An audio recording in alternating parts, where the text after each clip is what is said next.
mahasiswa ini banyak Wow. matematik diskret.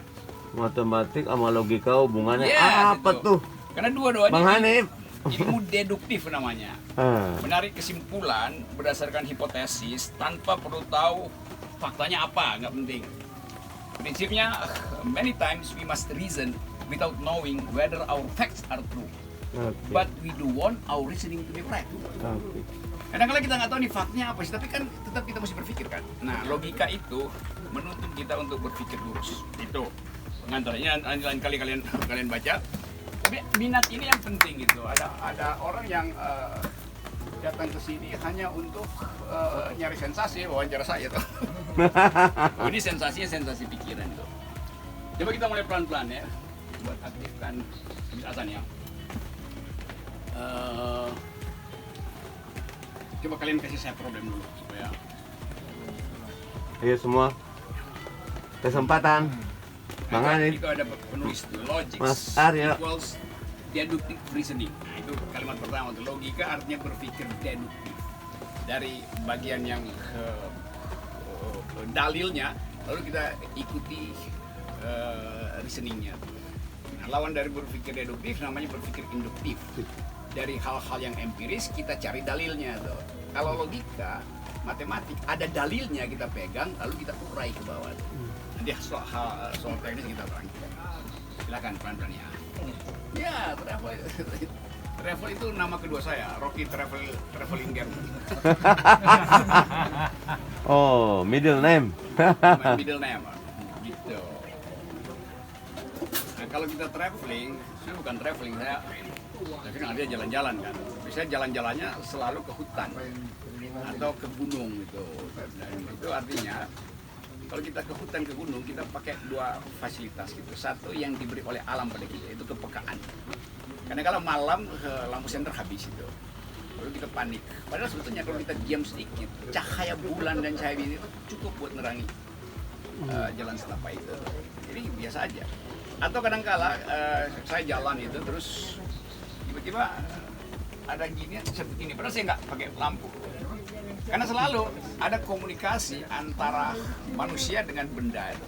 Jadi sebetulnya dia kirimin frekuensi, lalu saya merasa ini ada sesuatu pasti, padahal gelap. Saya menunduk. Nah, intuisi itu kadang-kala nggak bisa kita ukurkan dengan logika tuh, karena logika ada dalil formalnya. Tapi kita bisa paham bahwa sebetulnya tubuh kita itu dirancang untuk memahami kepekaan alam semesta. Kenapa begitu? Karena ya kita sama-sama berasal dari tanah itu dan akan kembali ke tanah itu. Jadi apa bedanya saya dan Aryo dan Arthur? Ya beda karena saya lebih dulu belajar logika, kalian belakangan. Tapi begitu determinasi hidup kita berakhir, kita sama-sama jadi mineral. Saya dan cacing sama tuh. Pak Jokowi dan kodok sama, walaupun mereka memang sama. Kalau meninggal itu jadi mineral, diurai gitu. Nah, bagian tubuh itu yang diurai, tapi kita punya keyakinan bahwa ada yang nggak bisa diurai, namanya roh itu, sukma, apa namanya tuh, zat, yang rohani itu nggak bisa diurai, dan itu yang membuat kita percaya bahwa ada hari akhir, karena ada rohani yang menetap. Karena kita belum pernah lihat ada rohani yang dikuburkan. Kalau kita hidup, kalau kita dikuburkan, itu artinya rohaninya pindah dari tubuh kita. Kan itu logikanya begitu. Nah, kita belajar biologi untuk membahas bagian material dari tubuh kita. Kita belajar fisika untuk mengetahui bagaimana struktur bertahan hidup manusia, mulai dari bikin rumah dengan pengetahuan ilmu teknik sederhana, dengan pengetahuan apa namanya itu, geometri sederhana tuh. Nabi Nuh bisa bikin kapal dan dia tahu kemana arah anginnya tuh.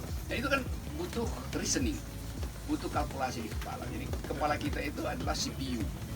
Nah, CPU itu bagian material dari otak. Ada bagian spiritual dari otak.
panjang kira-kira 37 kilo. Oh, danau tuh. Danau Tentena. Kalau Danau Poso kan gede betul kan.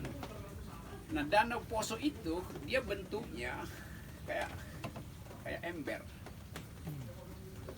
ke bawah itu, silindris itu.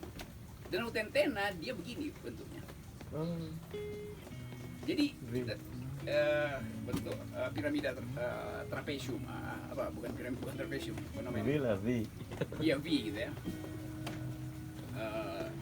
Jadi kita mesti bayangkan, berarti pada mulanya Danau Tentena itu semburan kecil itu. Lalu dia meluas, makin lama makin luas, makin ke atas, makin lebar permukaannya. Oke. Jadi secara logis kita anggap bahwa kalau dia bentuk begini, itu artinya mata airnya cuma satu. Kalau dia seperti Danau Toba, pasti mata airnya banyak. Atau sungainya banyak. Tapi karena dia bentuknya begini, maka ada yang dalamnya cuma 2 meter, tapi ada yang 30 meter. Karena bentuk limas ya. Limas. Limas. Ya, langsung. Gitu. Ini saya mau terangkan ada logika dari ekologi. Di Danau Tentena ada ikan yang namanya sogili. Itu sumber protein dari penduduk di Tentena. Oke, perhatikan logikanya. Ikan itu dia seperti ikan salmon. Dia pergi ke muara untuk bertelur dan telurnya keluar. Dia beranak di situ.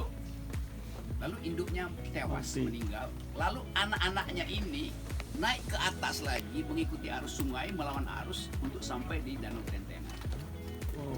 Itu sama kayak salmon itu. Jadi dia diuji oleh alam supaya kuat.